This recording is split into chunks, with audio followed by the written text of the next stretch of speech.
Alors, selon notre fameuse grande chercheuse au CNRS des frères musulmans, il y a de l'eau halal. Si, on regarde. Aujourd'hui, on se retrouve avec un marché mondialisé qui concerne à peu près tous les secteurs de la consommation. Oui. Pas seulement la nourriture, mais aussi les cosmétiques, les médicaments. Il y a des aussi voyages il y a des halal. voyages halal, il y a de l'eau halal, il y a tout un tas de choses halal pour un marché qui est estimé à 2430 milliards de dollars par an.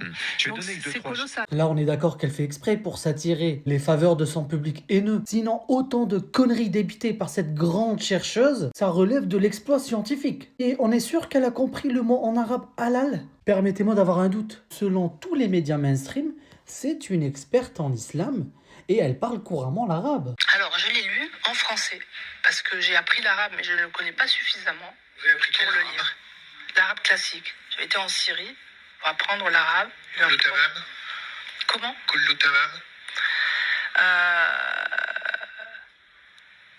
Je mange. Non, je commence à voir. Ah, d'accord, pardon. Vous l'avez appris où, vous? Du côté de l'Égypte. Ok. Bon, enfin. Donc je l'ai appris, et ça fait bien longtemps. Comment on dit comment ça va?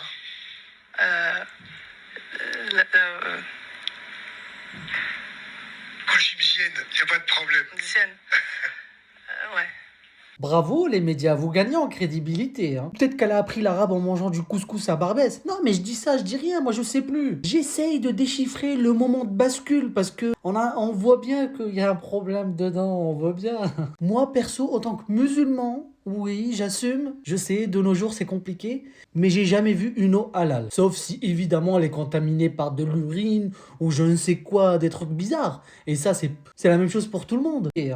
Bon, bref, dites-moi en commentaire ce que vous en pensez, à bon entendeur.